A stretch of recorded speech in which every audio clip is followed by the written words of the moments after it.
We have some breaking news to get to here on the San Francisco 49ers Report by Chat Sports. I'm Chase Sr. Hope all of you out there are having a fantastic Tuesday and you were able to enjoy your Christmas despite the Niners losing to the Baltimore Ravens.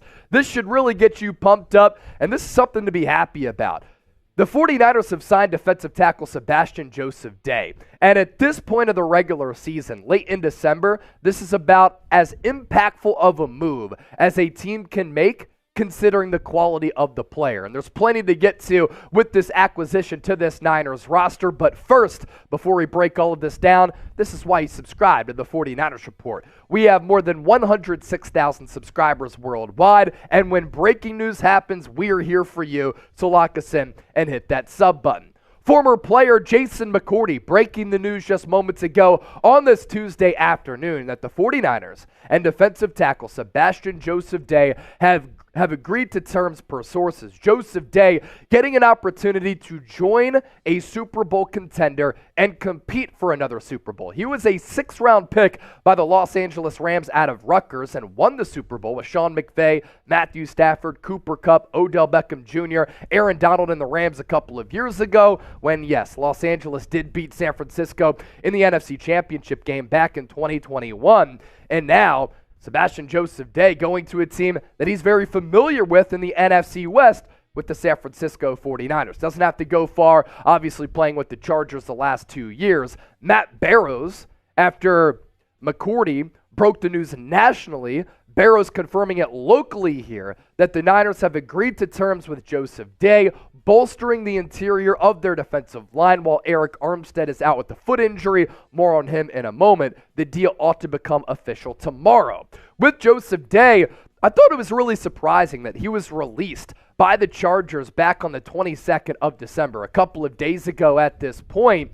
And he signed a 3-year, $24 million contract in free agency 2 off seasons ago. I think that's a big reason why he cleared waivers, because the team didn't want to have to be on the hook for about $8 million per year with the final year of his deal coming in 2024. So he cleared waivers, became a free agent, and it was a surprising move by the Chargers considering the player that he is, but also he started 14 games with Los Angeles. As we know, though, the Chargers did fire their head coach 2 weeks ago in Brandon Staley, and he was a part of the front office and the coaching staff that brought Joseph-Day in from the Rams and signed him to that lofty deal. I think he's more so of a backup defensive tackle, but San Francisco is already set at defensive tackle. So they're bolstering the depth with a really quality player on the interior of this defensive line. He ended up playing 30 games with the Chargers. He's been pretty durable throughout his career. These numbers coming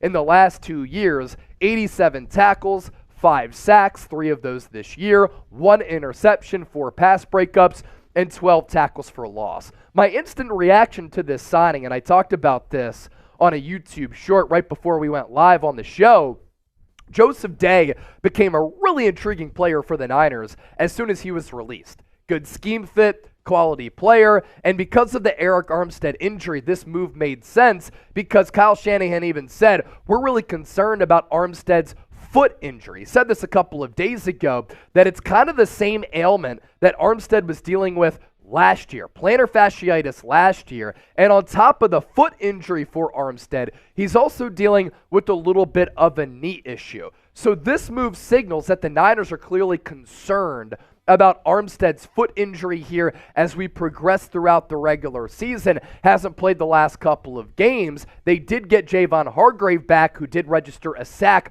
of Lamar Jackson on Monday night, so that's good news. But outside of that, they're a little bit thin at defensive tackle. Pretty good size coming to this Niners defensive line. I'm sure Chris Kocurek, the best defensive line coach in football, is really excited about this move. 6'4", 310 pounds. He played his college football at Rutgers. He grew up in the Stroudsburg area of Pennsylvania. I actually interviewed his parents a few years ago when I was working for WNEP in northeastern Pennsylvania. They're great people and really raised a great man who's always involved in the community, so you don't have to worry about any character issues here. 6th-round pick by the Rams in 2016. They hit on a late-round selection. He was with Los Angeles more so as an interior backup defensive tackle from 2018 to 2021, but his value is able to soar, and that's why he signed that nice contract with the Chargers there the last 2 years, and he inked that 3-year, $24 million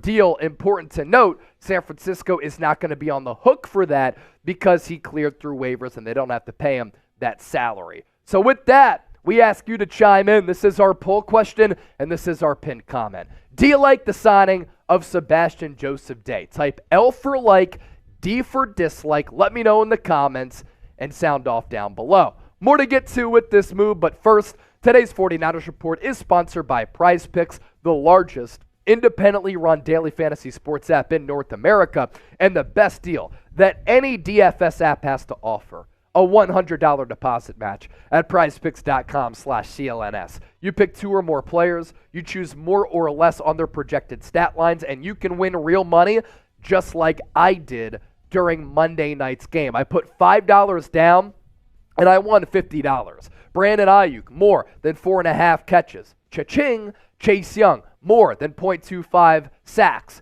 Cash in.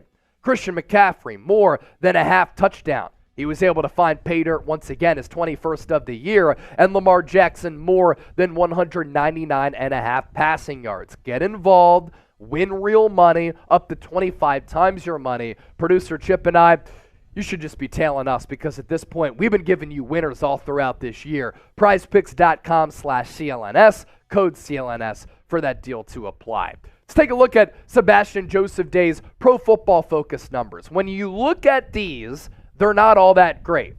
But you have to keep in mind that Sebastian Joseph-Day is going to be a backup defensive tackle for this team and maybe a spot starter if Eric Armstead continues to be out. Overall Pro Football Focus grade of 59.7. But that Chargers defense, despite Brandon Staley being a defensive mind, was horrendous. And Staley probably wanted to bring in Joseph-Day because he used to be the defensive coordinator for the Los Angeles Rams. So Joseph-Day was a Brandon Staley guy, but Brandon Staley's defense with the Rams did not translate to the Chargers. They were so bad. Run defense grade, 54. Pass rush grade of 64. 3 sacks this year. But the number that I'm really worried about, or at least the number that I'm really focusing in on, 25 pressures for Joseph-Day. That's a really solid number right there. And you look at the overall numbers here. On top of the 25 quarterback pressures, he tallied 16 quarterback hits. He can make some plays in the backfield. He does have some quickness with that size, really brute force. He's not going to win with a variety of moves, but he is going to win and rely on a lot of his power. 31 tackles this year as well. And again, I want to circle back to this because this is a really important talking point here. The 49ers, I think, are signing Sebastian Joseph-Day because they are clearly concerned about Eric Armstead's foot issue. Now, he's dealing with the foot, he's dealing with the knee. But when Kyle Shanahan comes out and says, yeah, we really are concerned because it's the same plantar fasciitis injury that he dealt with last year when he was hobbled by that injury and missed some time. Armstead is a really big dude. He's like 6'7". And when he's on this team and playing for this defense, they're so much more of a better team. And when he's out, San Francisco really misses him. The Niners did give up 100 rushing yards to the Ravens last night. Doesn't concern me all that much. They're actually better against the run and stuffing it than they were the week prior when the Arizona Cardinals were able to run for 230-plus yards. With a player like Joseph-Day, you're able to really bolster the interior defensive line, add to that unit to be better against the run. So this is a move that you're making late in the regular season, but this is an impactful player that you were adding for a stretch run, for a playoff run, for a Super Bowl run, and he definitely can help you as a spot starter and then obviously as a backup when Armstead is able to come back. And you're looking at the calendar right now. Isn't it crazy how quickly 2023 is gone?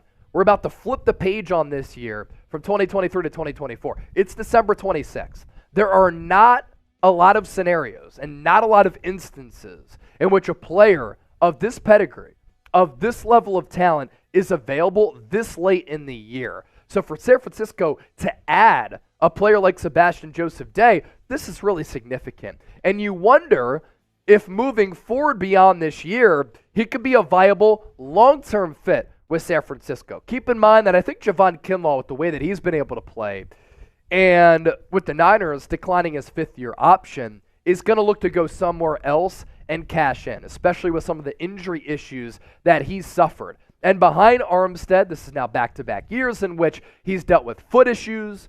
Javon Hargrave isn't a young player. He's in his early 30s.